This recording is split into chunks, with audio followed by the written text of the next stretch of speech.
हम लोग बायोलॉजी पढ़ रहे हैं। क्या पढ़ रहे हैं? बायोलॉजी। बायोलॉजी में हम लोग क्लास 10th है, क्लास 10th का है ना। क्लास 10th का हम लोग चौथा चैप्टर भारती भवन में मिलता है आपका, चौथा चैप्टर में है ना। चौथा चैप्टर में उत्सर्जन है, कुछ है उत्सर्जन है ना। एनसीईआरटी में आपका सभी एक ही में हो जाते हैं है ना। जैसे आपका श्वसन है ना, आपका परिवहन है ना, और क्या हो जाता है आपका और आपका हो जाता है उत्सर्जन है ना। यानी 4 चैप्टर एक ही में मिलित जुलित हो जाते हैं। बात समझे? हम लोग और बात बनाते हैं जी, आप बहुत बात बनाते हैं। बात नहीं बनाइए, बहुत ज़्यादा बात बनाते हैं। बात को समझिए, ध्यान दीजिए थोड़ा सा यहाँ पे। देखिए हम लोग क्लास 10th के बायो पढ़ रहे हैं, जिसका नाम है बायोलॉजी है ना। चौथा चैप्टर जिसका नाम क्या है? उत्सर्जन। कोची? उत्सर्जन। उत्सर्जन में हम लोग उत्सर्जन किसे कहते हैं पढ़ चुके थे, उत्सर्जी अंग पढ़ चुके थे। ये टॉपिक है आपका नेफ्रॉन का सचित्र वर्णन करें।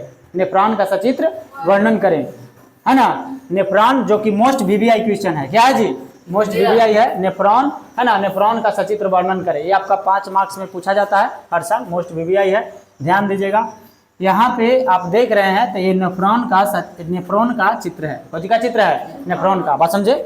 यहाँ पे आप देखिए तो यहाँ पे लिखा है कि वृक्क की कार्यात्मक इकाई को नेफ्रॉन कहा जाता है। यानी हमारे शरीर जो है, हमारा शरीर कोशिकाओं से मिलकर बना है। यानी हमारे शरीर के सबसे छोटी इकाई क्या है? कोशिका। क्या है? कोशिका।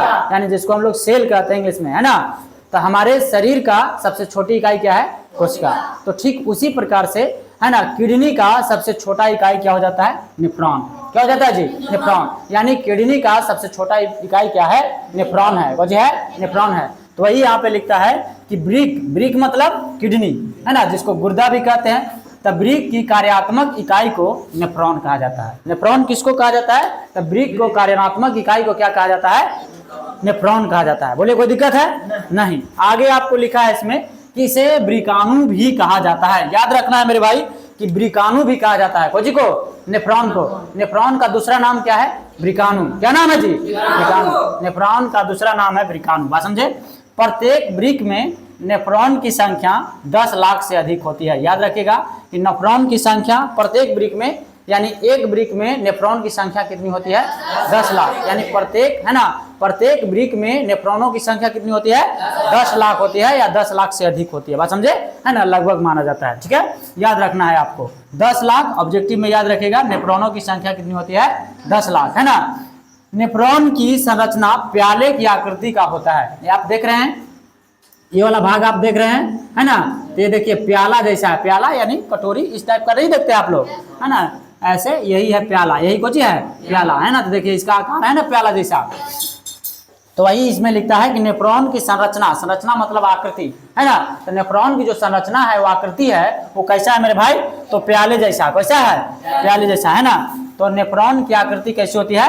प्याले जैसी होती है। याद रखना है कि प्याले जैसी होती है ना, जिसे बोमेन संपुट कहा जाता है। और इसी के अंदर है ना, यहाँ पे आप देख रहे हैं तो ये क्या है आपका? ये इसका जो संरचना है, ये यही, इसी को हम लोग बोलते हैं बोमेन संपुट। जो प्याले जैसा आकृति है उसको हम लोग क्या कहेंगे? बोमेन संपुट। क्या कहेंगे? बोमेन संपुट। तो याद रखना है कि नेफ्रॉन में जो प्याले जैसी आकृति है उसको क्या बोलते हैं? बोमेन संपुट। क्या बोलते हैं जी? बोमेन संपुट है ना।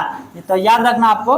तो नेफ्रॉन की संरचना प्याले की आकृति का होता है, जिसे बोमेन संपुट कहा जाता है। बोमेन संपुट में रुधिर कोशिकाओं का जाल जैसा गुच्छा का समूह पाया जाता है, जिसे ग्लोमेरुलस कहते हैं। जिसे क्या कहते हैं? ग्लोमेरुलस कहते हैं। यानी यहाँ पे मेरे दोस्त कह रहा है, देखिए यहाँ पे कह रहा है बच्चा जी कि बोमेन संपुट में, कोच में बोमेन संपुट में, ये बोमेन संपुट है। ये पूरी जो संरचना है प्याले के जैसा, तो इसी को हम लोग क्या कहते हैं? बोमेन संपुट। क्या कहते हैं जी? बोमेन संपुट। ये प्याले जैसा जो संरचना है इसी को कहते हैं बोमेन संपुट। और बोमेन संपुट के अंदर है ना, तो बोमेन संपुट में रुधिर कोशिकाओं का, कौन सी कोशिकाओं का? रुधिर कोशिकाओं। रुधिर माने रक्त, ब्लड है ना।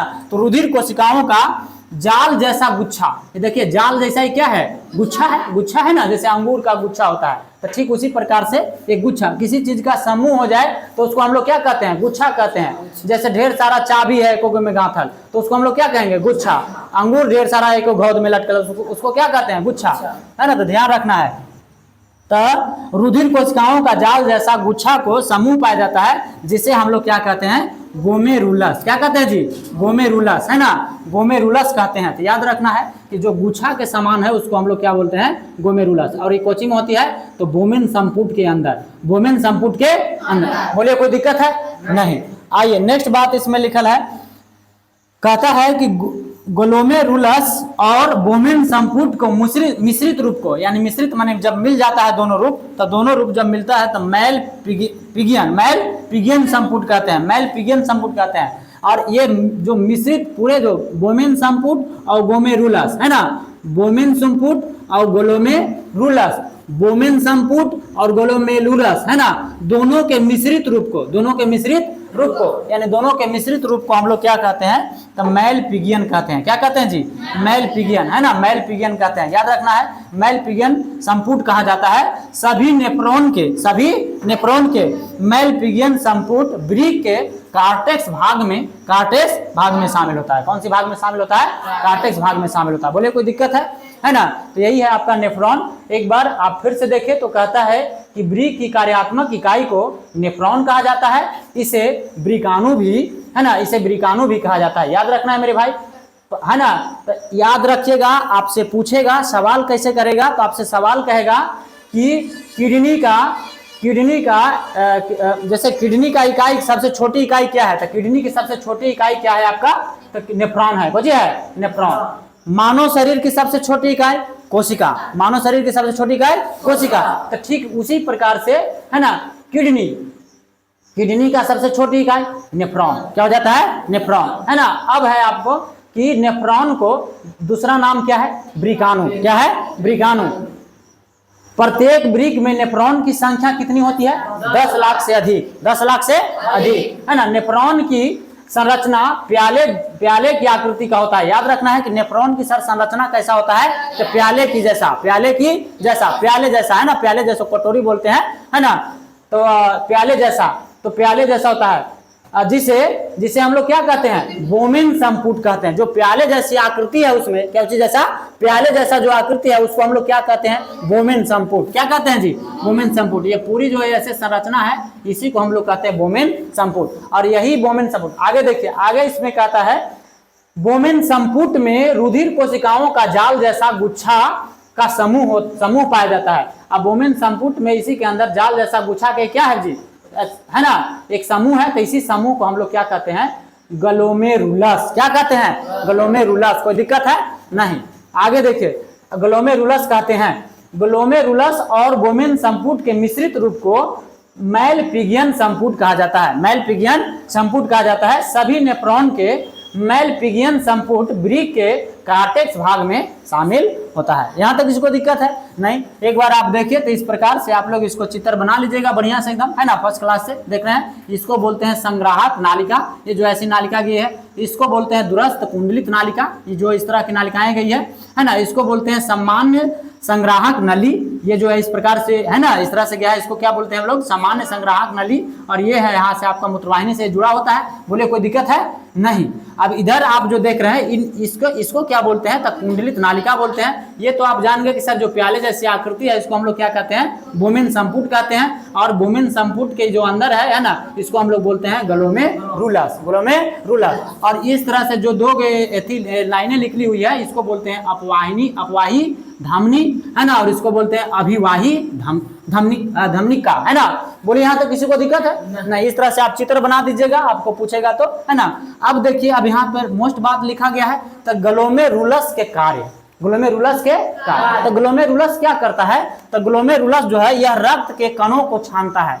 जितने भी यहाँ पे रक्त पहुंचेंगे, ब्लड पहुंचेंगे, है ना, इसके कणों को यह क्या करेगा? छानता है। बात समझे? यानी जितना भी कचरा पदार्थ रहेगा तो उस पदार्थ को ये क्या कर लेगा?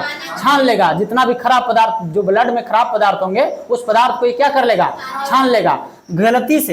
गलती से मतलब रक्त को भी ये छान लेता है। बात समझे? रक्त को भी माने अच्छे पदार्थ को भी ले लेता है। बात समझे? नहीं होता है जैसे बाई चांस गलती से, मैंने जैसे इसका काम क्या है? तो इसका काम है कि ब्लड में, खून में जो खराब पदार्थ है उस पदार्थ को क्या कर लेता है? छान लेता है, जोड़ कर लेता है। और जो बढ़िया है, जो शुद्ध है, उसको क्या कर देता है, वापस भेज देता है कि जाओ तुमको इधर काम नहीं है। बात समझे? तो यानी वापस ही भेज देता है। वही लिखा है यहाँ पे कि यह रक्त के कणों को छानता है। याद रखना है कि ग्लोमेरुलस के कार्य क्या है, तो यह रक्त के कणों को छानता है। दूसरा क्या है, तो शुद्ध रक्त को वापस भेज देता है। यानी जो अशुद्ध रक्त थे, जो खराब रक्त के कण थे, उसको छान लिया, और जो शुद्ध रक्त था उसको क्या कर दिया, भेज दिया, वापस भेज दिया कि तुम चले जाओ, तुमको इधर जरूरत नहीं है। बात समझे? अब देखिए, अब इसके बाद है बोमेन संपुट का कार्य। बोमेन संपुट का कार्य, तो बोमेन संपुट के कार्य में कहता है कि आवश्यक पदार्थ को पुनः अवशोषण करना। आवश्यक पदार्थ को पुनः अवशोषण करना, यानी गलती से इस पदार्थ खराब, जैसे कहने का मतलब है कि गंदे पदार्थ ये मतलब जो है, इसको बोलते हैं, तो इसमें जो रक्त में जो कण होते हैं, खराब कण होते हैं, उस कण को छान लेता है, गलती से शुद्ध कण को भी छान लेता है, तो उसको फिर से है ना भेजने का कार्य कौन करता है, बोमेन संपुट। कौन करता है? बोमेन संपुट। यानी गलती से शुद्ध रक्त को छान लेता है ना, तो उसको भेजने का कार्य कौन करेगा? बोमेन संपुट। बात समझे? बोमेन संपुट कहेगा कि तुम गलती से काहे कर लिया, इसको छान लिया है ना, तुम इसको भेजो, क्या करो, भेजो, इधर इसको रखो नहीं, है ना। तो बोमेन संपुट कहता है जाओ जाओ, तुमको इधर काम नहीं है ना, पुनः भेज देता है। आवश्यक पदार्थ को पुनः शोषण करना, और यूरिया को अपवहन विधि द्वारा है ना अलग कर देता है। यूरिया मूत्र में क्या होता है, यूरिया, तो यूरिया को कौन विधि द्वारा, अपवहन विधि द्वारा ये क्या कर लेता है, अलग कर देता है, यानी छान देता है, हटा देता है। समझे? तो ये किसका काम हो गया मेरे भाई, तो बोमेन संपुट का। नेक्स्ट है नेफ्रॉन का कार्य। तो नेफ्रॉन क्या करता है, तो यूरिया को पेशाब में मिलाकर, यूरिया को पेशाब में मिलाने का कार्य कौन कर रहा है, नेफ्रॉन। कौन कर रहा है जी, नेफ्रॉन। तो यूरिया को पेशाब में कौन मिलाया, नेफ्रॉन। तो पेशाब में मिलाकर क्या कर देता है, वो बाहर निकाल देता है। यानी यूरिया को अपने पेशाब में मिला लिया और उसको क्या कर दिया, बाहर निकाल दिया, है ना। तो ये किडनी का प्रमुख जो कार्य होता है ना, मूत्र का उत्सर्जन करना, यानी मूत्र को क्या करना, बाहर निकालना। बात समझ में आ गया? चलिए आप स्क्रीनशॉट ले लीजिए।